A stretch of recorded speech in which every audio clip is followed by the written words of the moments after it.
Hello, my loves, and welcome back to the Fluffenhammer Adjacent. Welcome back to the Ages of Chaos. There's probably going to be a few of these things coming down the line, given what we know is on the way. Games Workshop have promised that 2022 would be a very big year for Chaos in Warhammer 40,000 9th edition, and that does seem to be the case. I was recently very happy to receive my Chaos Knights boxed army set that has got all sorts of lovely things inside of it, including the new Chaos Knight, the Knight Abominant, who is...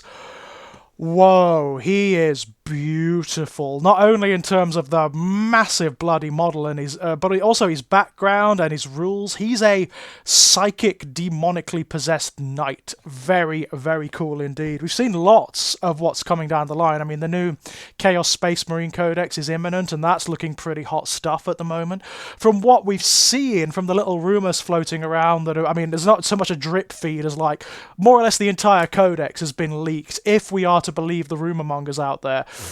Pretty much the entire Codex has been leaked at this point, barring one or two little details, and it's looking really good. It looks like for the first time in a long time they've actually taken pains to really excruciatingly differentiate Chaos Space Marines from Imperial Marines. They've tried to make them something different, which is... yay! It's about time. They need to be more than just Marines with spikes. Yay! And horns and trim, you know? And it looks like that's what they've done. They have, not only do they get their extra wound and all of that, gubbins, they get an extra attack over their Imperial counterparts, which makes sense because they are much more interested, for the most part, in bludgeoning the enemy over their heads with their bolters than actually shooting them. They have much more differentiated weaponry, it looks like. Demon blades are going to be quite a focus for this codex by all accounts. Terminator weapons, they've actually made some effort to kind of unify Terminator weapons to a certain degree. If the rumours are to be believed, it looks like a lot of the more sort of the different Terminator weapons are going to be collapsed into being demonic weapons, generic demonic weapons, which makes sense. It makes sense from a play perspective, because it means that you're going to be able to play Chaos Terminators much more easily, but also, if the profiles for demon weapons are anything to go by, they're just better than the power weapons that came before, so great. All good, right? On top of that, there's all the Legion stuff, which looks great. All the Legions are getting, most of them anyway. The likes of the World Eaters are not in it because they are going to get their Codex very soon, not very soon, but somewhere down the line. That's great. Cannot wait to see that. But in the interim, in the Chaos Knights Army box set is the limited edition of the Chaos Knights Codex for 9th edition. Now, one of the problems the Chaos Knights have had traditionally is that they were not sufficiently different from their Imperial counterparts to make them interesting.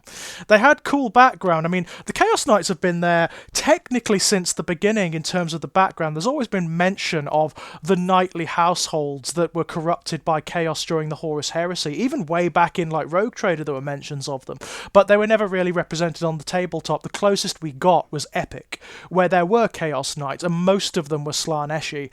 There were the Chaos Knight households that had been corrupted by Slanesh, and you got Titan demon engines like the Subjugator, the Hellstrider, and the Hellseeker, all of which were either Titans or Knights that had been corrupted by Slanesh.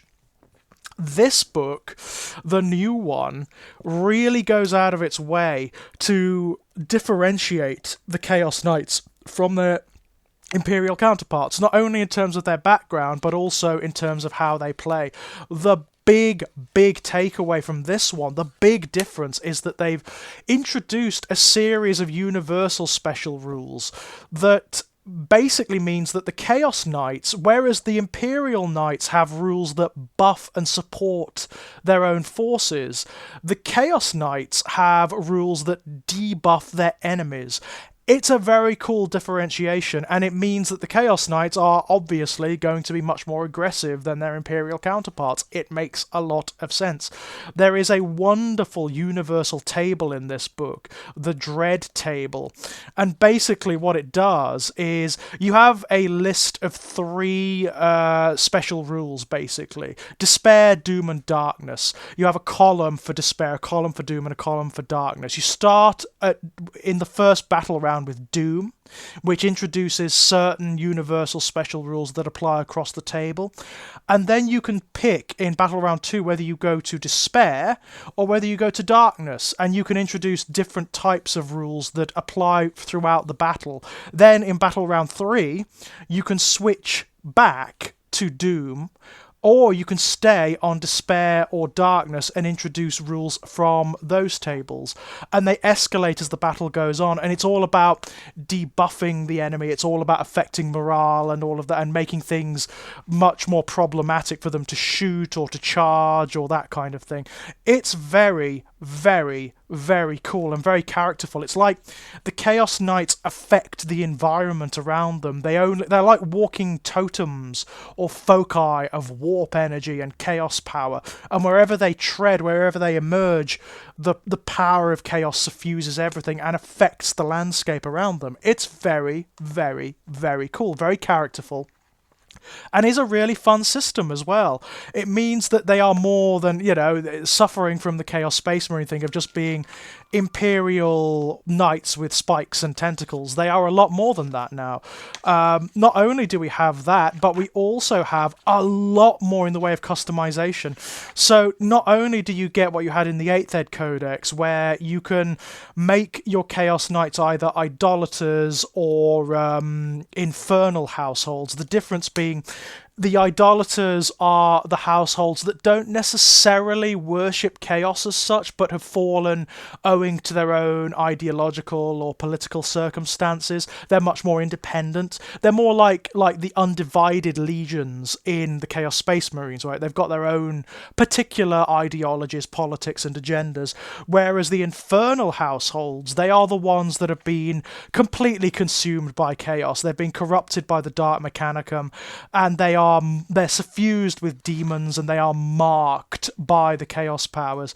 So basically you can dedicate your Chaos Knights to either being idolaters or to being infernal households, and they get certain special rules based on that. You can also take independent Chaos Knights as just their own Lord of War choices, which can then join various Heretic Astartes armies. They can join Thousand Sons, they can join Plague Marines, and they can join Chaos Space Marines without affecting their universal special rules. So you can take a Tzeentch dedicated Chaos Knight as a Lord of War choice, and it will not affect the Thousand Sons ability to use their Kabbalistic foci, for example. It's a really clever thing, and it just layers it makes Chaos armies much vaster and much more interesting. I mean, just as additions and allies for my Thousand Sons, these things are going to be spectacular. They add in a degree of heavy support and heavy firepower that those armies may be lacking. Like the Knight Abominant with its psychic powers, fantastic addition to a Thousand Sons army. Not only that, but it has a Volkite Combustor, which is a weapon like from the days of the Horus Heresy, which is ancient and is incredibly powerful. So that's going to be a wonderful addition to a Thousand Sons army. There is so much you can do, even on their own, just as an army on their own. They're actually much more functional than they used to be.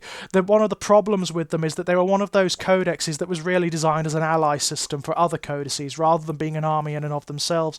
But they've taken great pains to make sure that they function, to make sure that they work. You can do things now like you can mark your certain examples of your knights and give them favors of the gods, which are like demonic gifts based on their dedication.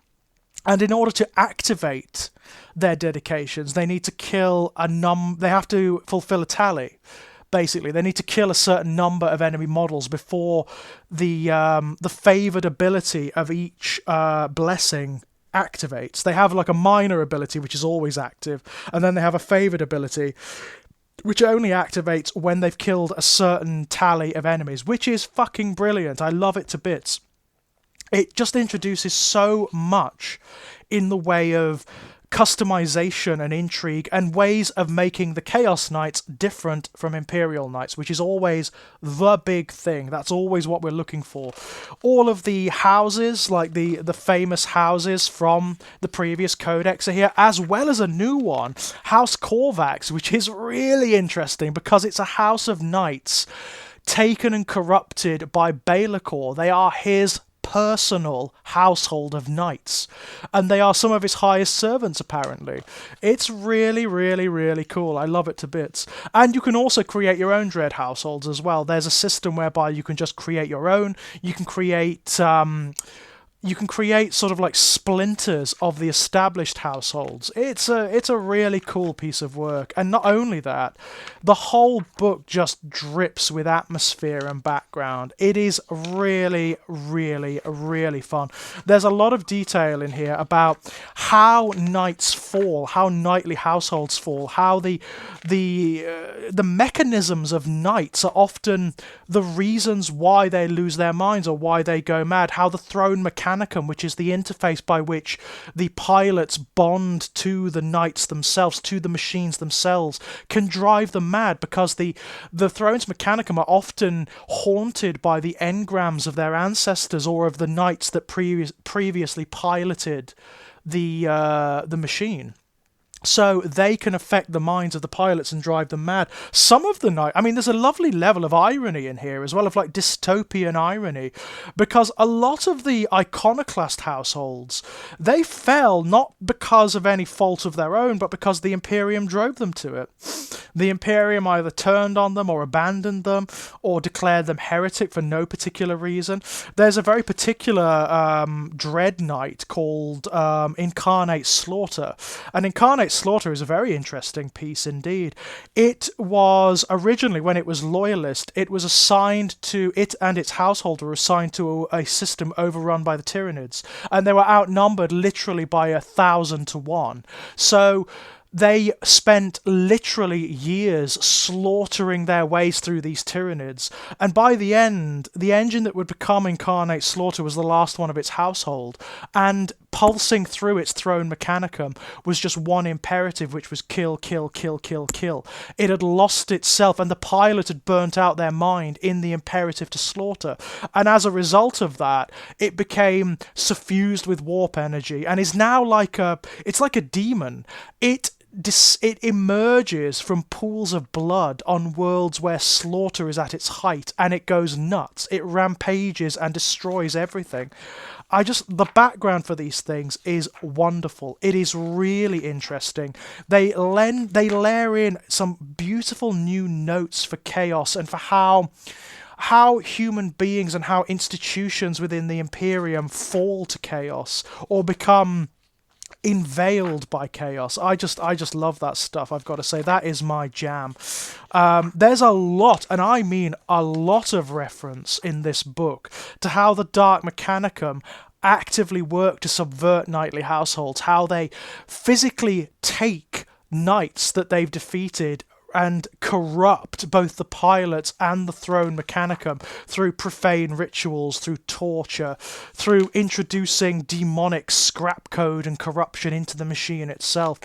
It's really cool. They are a very interesting example and new note within the forces of chaos. They've got this sort of like corrupted nobility about them.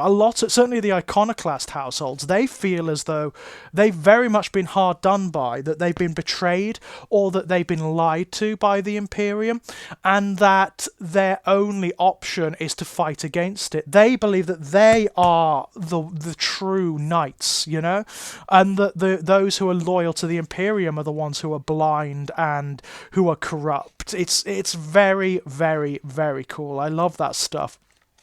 It's well worth picking up just for the background, to be honest.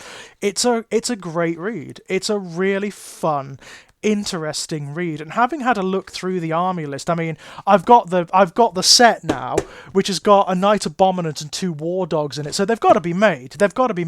I'm going to make, I believe, what I'm going to do, I'm going to make a knightly household that's associated with my Thousand Sons. They're going to be part of the Shattered Suns.